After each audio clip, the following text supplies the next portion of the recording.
Here's a video of my 55 Belair two-door hardtop. I got this car about 4 years ago as a basket case. Pretty much all the body panels were there, but the glass was gone and the motor and tranny was gone, drive shaft was gone.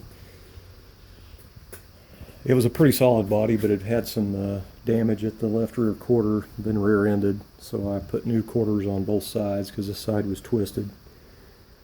It's going to be a, I guess, pro touring style, if you will. It's got bigger wheels on it, or it's going to have.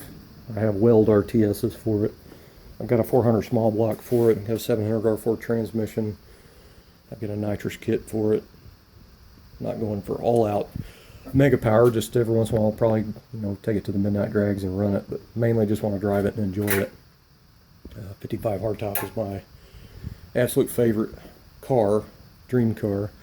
I've had one before, but ended up selling it. Regretted it ever since. Ended up with this one. I've done a lot of sheet metal work to the car. Inner fenders did a lot of metal work on, smoothing and cleaning up. The firewall I started smoothing. I welded a 1/4 inch, I think it was 1/4 inch, it may have been 5/16 steel dowel rod in there. And I'm going to bevel grind all that, but it'll look like a bead roll when I'm done. I sharpened the ends to a point. You can't see it in here, it's too dark. But I started plating the top of the frame rails. I got tubular A-arms. Disc brakes all four corners. I got drill and slaughter rotors for all four corners. They're nothing big, it's just GM stuff, but I'm not going to be thrashing on it. It's going to be mainly just a driver and occasionally take to the drag strip and run it, hoping for maybe high 12s or something. But I didn't do any floor work to the car. It's all original floors. Nothing needs replaced. There's not even any rust in it. I did some custom work to the dash. These are actually exhaust tips, and the mesh is metal mesh from I got it at Office Depot. It's like a thing to organize papers in. I just tack welded them in there, but that's the mounts for my little 3.5 inch kicker speakers. They actually mount in behind and bolt on with nuts. I extended the glove box door, got rid of the ashtray because the ashtray has a divider here, so basically put the pieces in, and I cut apart the glove box side and used the ashtray face on it, and then I actually used steel, and it's all folded all the way around so it looks OEM, it looks original. The base is actually a piece of muffler pipe for my Autotronic eye. Originally it would have automatically dimmed the headlights, but I actually got that stripped out, and it's going to be a shift light. It's a little adjustable shift light. So it'll glare off the windshield at the midnights and tell me when to shift. I welded the seams up because the dashes are two pieces, I welded the seams up, made it smooth. But I noticed on the hardtop that the door garnish moldings are angled just a little bit. Like on sedans, I think they're straight. So this didn't match right, so I cut it and plated the end back in. I actually used a 3/16 gap like I did on all the other body panels. And I had to cut the dash loose and drop it down, because you never see these cars with the garnish molding where it actually meets the dash correctly. So all this is modified. Basically it all flows together now, and it has the correct angle with the correct gap.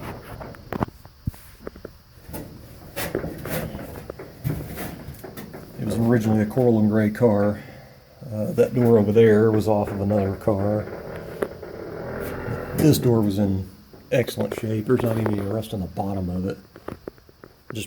This is the best. I've had a lot of 55 Chevys. This is the best one I've ever had. Mainly sedans is what I've had. Anyway, I gapped everything. But, another custom feature I did was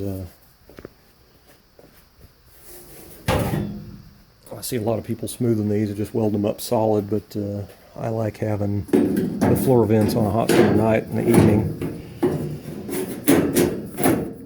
Anyway, I used another piece of a hood, and I cut that piece out and flush welded it in there so it's got the peak on it, and then I just capped the end. But the peak end's about an inch or ½ inch before there, so I actually extended it with another piece and capped the end so the hood peak goes all the way to the windshield trim. It'll be something that nobody will ever notice, but it'll be kind of neat. I am going with the old Chevrolet scripted valve covers. I have a set of aluminum metal Brock heads, E-streets to put on it. I've got some stainless headers and a stainless exhaust kit. I got some Borla Pro XS mufflers, stainless. I'll probably fully polish all that. I have all new grill, headlight bezels and everything. Pretty much everything new. I got all new upholstery kit in the house. I just need to get it painted. But also, where these are two-piece, I welded it up. This is nothing new. I mean, people's been doing it for years, but it just looked cleaner to me. I actually cut the flange off. I welded solid, so there's no flange on the back. I did that to a car back in the 90s that I built, but I didn't cut the flange off, and I just ended up bondoing it, and it all cracked. It looked like crap. Get my trunk key out here.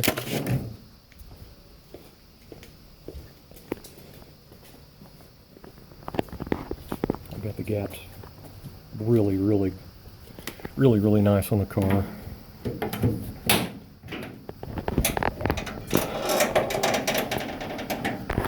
I smoothed the underneath side of the trunk lid. It has tons of holes and stuff in it. I do have a piece from this side of the deck lid that I'm going to put here, but instead of cutting this out and losing some structure and maybe my fit, I'm just going to try to cut it to where it's right at it and weld it on and then just filler it up. So I seen that on Josh Bailey's 56 on YouTube. I actually got to see that car in person at the first Tri-5 Nationals in Bowling Green. Got to see it in person. That car is very impressive. So that is one thing I definitely want to do because he did a good job on it. But anyway, this trunk floor is out of a 4-door car. I had a 4-door here that it was just as nice rust-wise as this car, but it ended up becoming a parts car for me. But I cut it up through here and put all this piece in, and part of this inner area is part from the 4-door. I went ahead and replaced this since I had it cut loose. It wasn't rusty. I just went ahead and replaced it with a new one. The chassis is out from under a 55 that I started working on here. I actually welded in some sheet metal, and then this is the center out of a valve cover, flush welded in there. But I did a Morrison style center. Probably can't see it. But anyway, I got the drive shaft loops are too low. I'm going to have to, I stepped them from the front to the back. There's 3 of them, so I'm going to have to cut the middle one and the rear one out and make new ones and make them a little bit closer because those are just too low. I went with, I'm going to leave the leafs. I went with Posey's 3-inch drop leafs, and then I got some 2-inch solid blocks that I had a friend of mine's brother made in an aircraft place. I C-notched it and relocated the shocks, so the shocks will actually mount up on some legs I made up there. I don't think you can see anything in here. This garage is so dark. But anyway, the car it's almost ready for another coat of Z-Chrome primer and another blocking, but it's going to be black up front and killer gray pearl on the roof and on the back half in the factory 55 Belair two-tone. I am retaining the hood bird. That's just part of a 55 Chevy. But when I was younger, I've had a lot of 55s, had a lot of 4-door cars. I had one that I drove for 2 years back and forth to work, and it was like a 40-minute drive one way to work. And after you don't drive one for a while, you get to missing it, or I did anyway. There's just 55 Chevy things that I want to keep it a 55 Chevy. I'm leaving the factory steering box, the non-power. That's just part of a 55 Chevy to me. I don't care if you got to double hand that wheel to turn into a parking lot. That's just part of it for me. But that hood bird's going to stay. And all the trim on the side except the front. I never did like the Belair fender trim on customs, so I welded the holes up and I'll leave that smooth. But I do have all the Belair trim for the back that'll go back on. I did get rid of the crests on the hood and the trunk. But anyway, this car's been a 4-year project, but it's off and on, you know, on to another project. I wake up in a new world every day. But anyway, this is just some of the stuff. I've got a pretty big thread at try5.com. It's actually a sticky in the project section. I think it's Hafrods 55 2-bar hardtop build or something. But, I got weld RTS wheels. I got black center wheels because the main part of the car will be black, and I kind of wanted that sinister black look. I think I went with a 17.7 in the front and an 18 by, I think, a 9 in the back. I got so many projects I can start getting parts mixed up with each car. But anyway, not doing airbags or nothing. It'll be all static. But it is going to be pretty low. I went with chrome smoothie bumpers. I'm not flipping them upside down. They're going to be on there like they're, you know, like stock, I guess you could say. But anyway, I'm kind of excited. I wanted to get it another coat of primer on it, and it's already starting to get cold now that it's October. I'd at least like to get it primered before winter because I got some raw plastics and raw metal and spots showing. But anyway, it'll be upcoming in the future.